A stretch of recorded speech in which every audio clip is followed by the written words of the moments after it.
ओम श्री गुरुदेवभ्यो नमः। हरि ओम। अक्सर आपको एक दृष्टांत बताते हैं कि एक चिड़िया है, वो पेड़ पर बैठी है। चिड़िया दिख तो रही है पेड़ की शाखा पे बैठी, मतलब परंतु पेड़ उसका आधार नहीं है। फिर से समझे, चिड़िया दिख रही है वृक्ष पर बैठी हुई, लेकिन वृक्ष उसका आधार नहीं है। यदि वृक्ष को कुछ होता है तो ऐसा नहीं कि वो भी, मान लो आग लग गई तो ऐसा नहीं कि चिड़िया जल जाएगी। आंधी तूफान में पेड़ उखड़ जाए तो ऐसा नहीं कि चिड़िया भी गिर पड़ जाएगी। क्योंकि पेड़ उसका, वृक्ष उसका आधार ही नहीं है। उसका आधार उसके पंख हैं। दिखने में भला ही आ रहा है कि चिड़िया वृक्ष पर बैठी है, वृक्ष का आधार लिए, परंतु तत्वतः वो अपने पंख पर आधारित है। वैसे ही ज्ञानी भी दिखता है।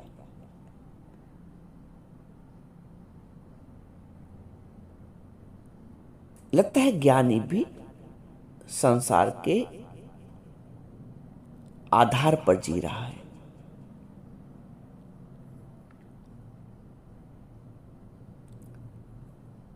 परंतु होता ऐसा नहीं है। दिखने में चिड़िया आ रही है कि पेड़ के आधार पर बैठी, ज्ञानी भी दिखने में आता है कि जगत के आधार पे है, परंतु तत्वतः उसका आधार उसका परमात्मा होता है।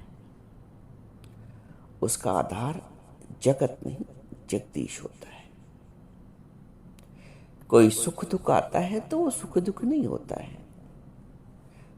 जैसे वृक्ष अगर जल जाए तो चिड़िया थोड़ी जलेगी, उड़ जाएगी। वृक्ष में अगर आंधी तूफान आए, उखड़े, तो चिड़िया थोड़ी उखड़ेगी, उड़ जाएगी।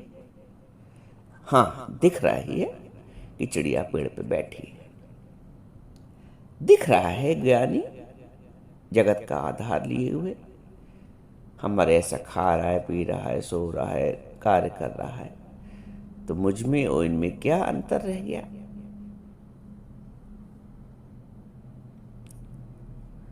अंतर आधार का है, अंतर आधार का है। एक संसारी ने जगत को अपना आधार बना रखा है। जगत के सुख दुख से उसका सुख दुख है। जगत के या शरीर के मान अपमान से उसका मान अपमान है। शरीर की निंदा स्तुति से उसकी निंदा स्तुति है, क्योंकि उसने अपने आप को शरीर मान रखा है। उसका आधार क्या हुआ? शरीर भाव। अब दिखने में तो ज्ञानी भी आएगा कि शरीर में है, लेकिन उसका आधार शरीर भाव नहीं है। उसका आधार उसका आत्म भाव है। उसका आधार उसका तत्व भाव, अहम ब्रह्मास्मि।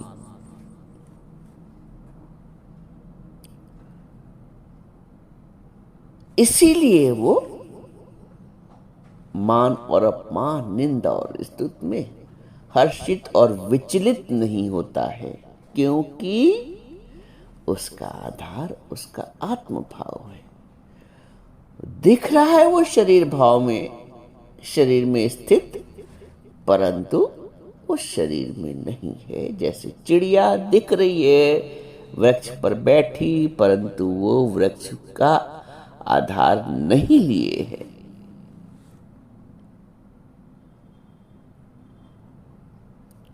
आप क्या समझते हैं? ज्ञानी की निंदा नहीं होती है? ज्ञानी की तो वो निंदा होती है कि एक संसारी की नहीं होती है। ज्ञानी का अपमान नहीं होता है। अरे ज्ञानी का तो वो अपमान होता है कि एक साधारण संसारी का नहीं होता है।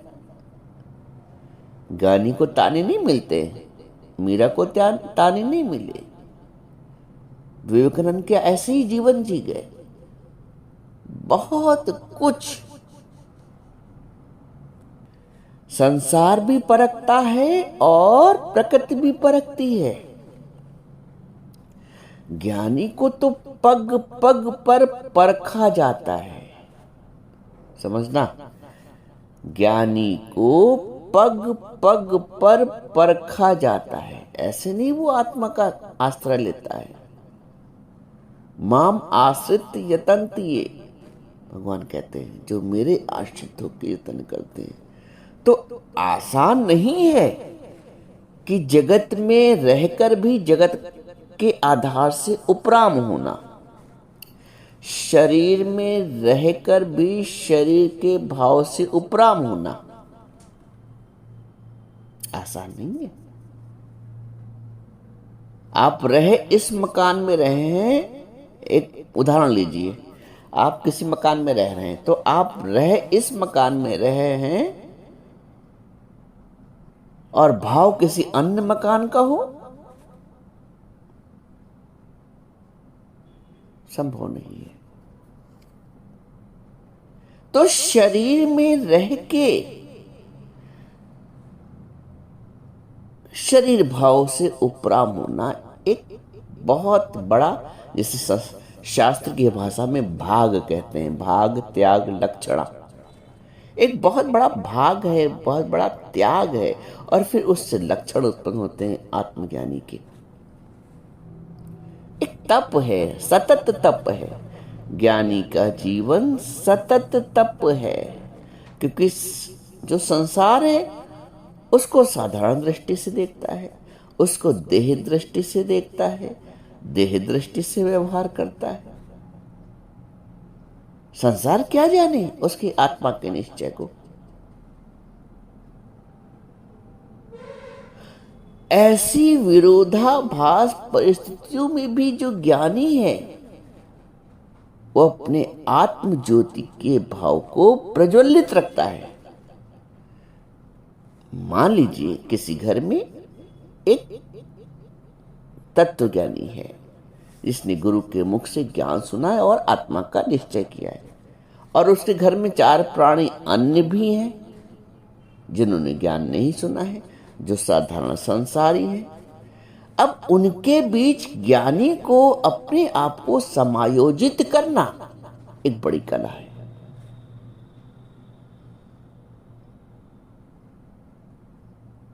एक बड़ी कला है।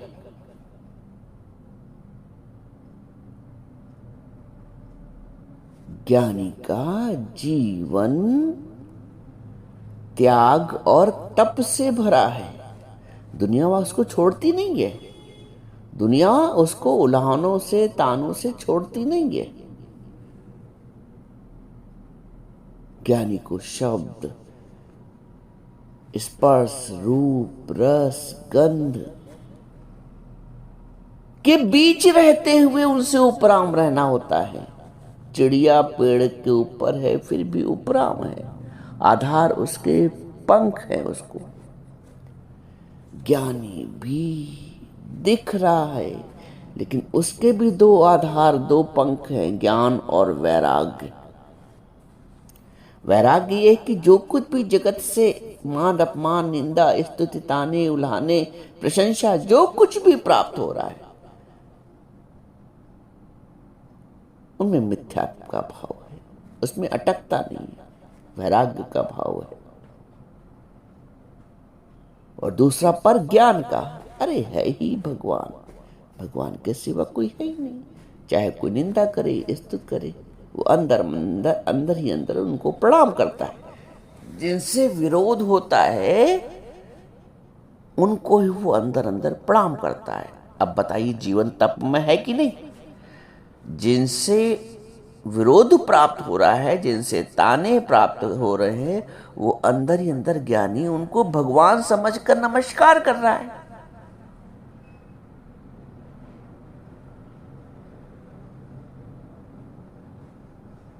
ज्ञानी का जीवन उसके आत्मा के निश्चय के आधार पर चलता है। ज्ञानी का जीवन, जीवन से तात्पर्य शरीर से है। ज्ञानी शरीर में है भी, दिखने में आ रहा है, लेकिन उसका आत्मा का निश्चय। तो संपूर्ण जीवन ज्ञानी आत्मा के निश्चय के आधार पर जीता है। शरीर भाव में आएगा तो पतन है। संपूर्ण दुनिया शरीर भाव में जीती है, इसलिए वो असंतुष्ट रहते हैं, अप्रसन्न रहते हैं, खिन्न रहते हैं, विचलित रहते हैं, व्यथित रहते हैं, शोकित रहते हैं, भयभीत रहते हैं, अनिश्चित रहते हैं। ज्ञानी के लक्षण कोई नहीं है, अब जितने भी आपको बताएं।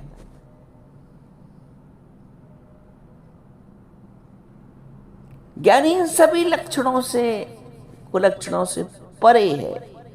शांत चित्त अवस्था,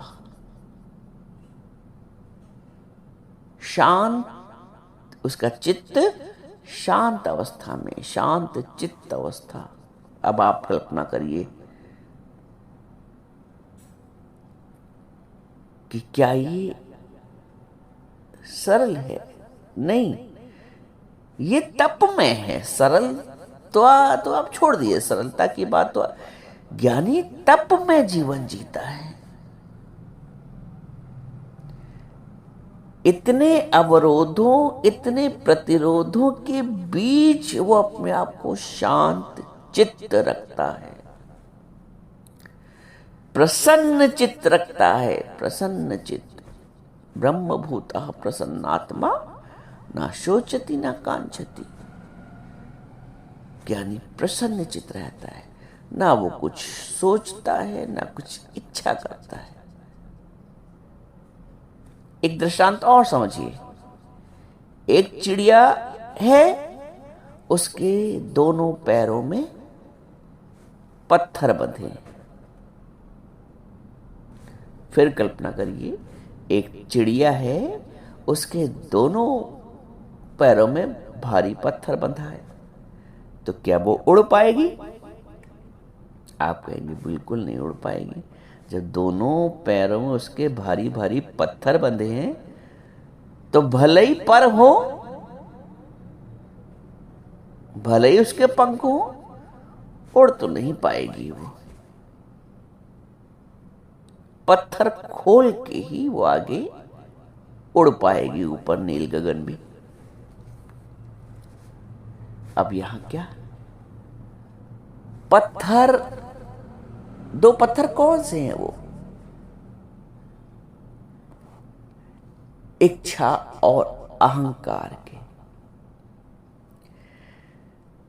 संसारी उन दोनों पत्थर को नहीं खोल पाता है, इच्छा और अहंकार के, तो वो नहीं नील गगन में यानी आत्मभाव में उड़ पाता है।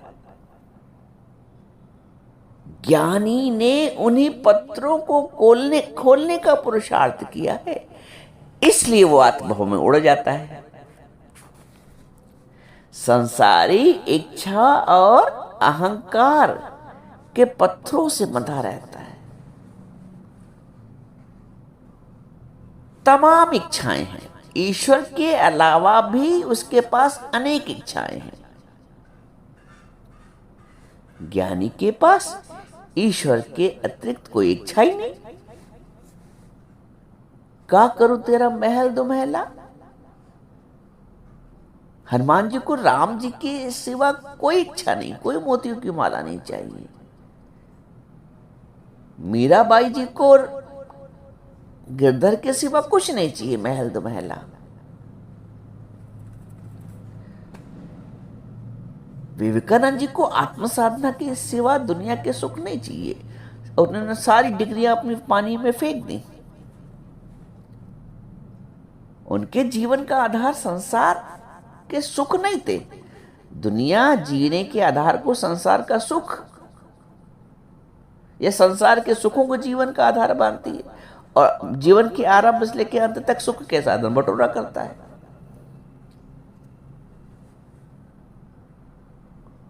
कुछ अपने माध्यम से, कुछ संतान के माध्यम से जीवन भर सुख ही तो चाहिए मनुष्य को।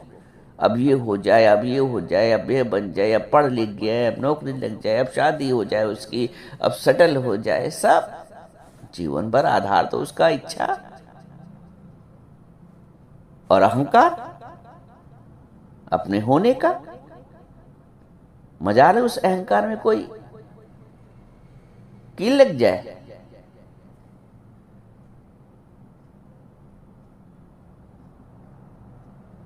साधारणतया साधारण पुरुष जीवन पर्यंत इन्हीं दो पत्थरों से बंधा रहता है, जैसे वो चिड़िया बंधी है। अब जब पत्थरों से बंधे हो, इतनी अनेकानेक इच्छाएं हैं, तो तुम आत्म गगन में, आत्मभाव में कैसे उड़ सकते हो? इतना बड़प्पन का, श्रेष्ठता का, मैंपन का, शरीर भाव का अभिमान है, अहंकार है, तो तुम आत्मभाव में कैसे उड़ सकते हो? आत्मभाव में उड़ने के लिए पहले उन दो पत्थरों को खोलना पड़ेगा, इच्छा और अहंकार। ना मैं तन ही रहा, ना मैं मन ही रहा। सतगुरु मिलने से झगड़ा खत्म हो गया। आज इच्छा का पत्थर खोलो, आज तुम मुक्त हो। आज अहंकार का पत्थर खोलो, आज तुम मुक्त हो। इसी को तो मुक्ति कहते हैं, इच्छा, वासना और अहंकार से मुक्त होना।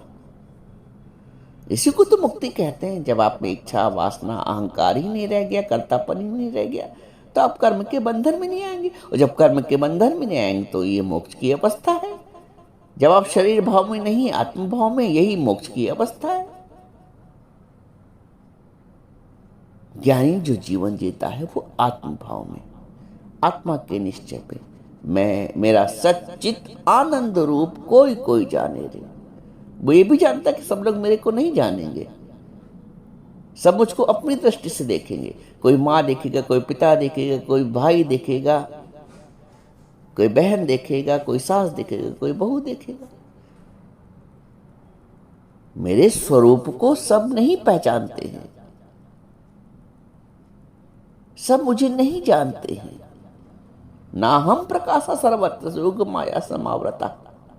भगवान भी आए तो वो भी अपने आप को ढके रहे योग माया से।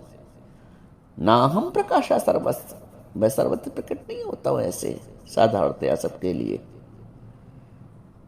ना हम प्रकाशा सर्वत्र सर्वस्व योग माया समावृता। ऐसे ही ज्ञानी है, वो अपने आप को छुपा के रखता है। कोई समझ नहीं पाता है कि ये आत्मज्ञानी है, ये ब्रह्म ज्ञानी है,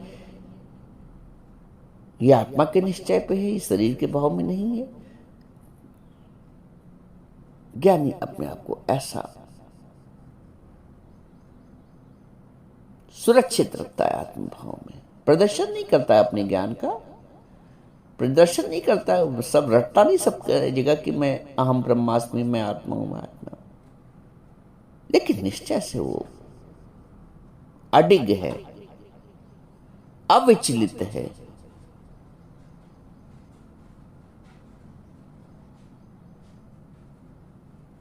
जो दिखने में आ रहा है